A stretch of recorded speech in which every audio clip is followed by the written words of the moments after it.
Hello and welcome to Thought for May the 30th.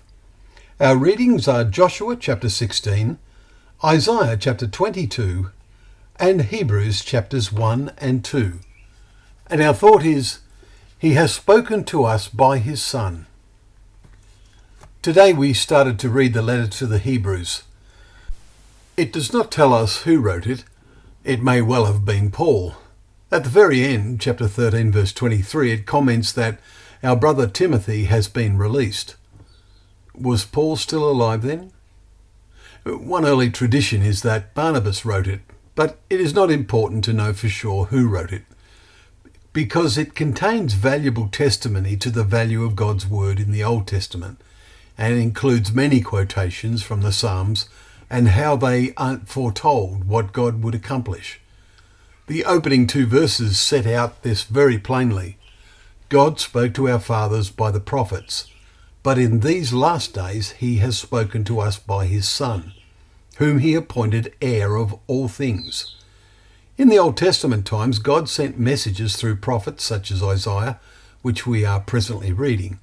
But prior to that, he used angels, as with Abraham and Jacob. The role of the prophets and men of God, like Samuel, came into prominence when the nation of Israel began functioning. In verses 10 and 11 we have reference to the earth and the heavens, but not in a literal sense. The sense here is of people, the earth, and their rulers, heavens, and a contrast is drawn between them and the permanence of God's Son, through whom he has now spoken, and his vital role in God's purpose. We read that the original earth and heavens, that they will perish. But you, that is his Son, verse 8, remain. They will all wear out like a garment, like a robe you will roll them up. Like a garment they will be changed. But you are the same, and your years have no end. Turn up Psalm 102, and you will see these words are taken from verses 25 to 27. And that verse 28 says, "The children of your servants shall dwell secure.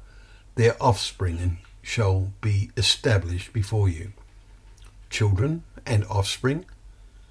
God has been seeking to rear those ever since New Testament days.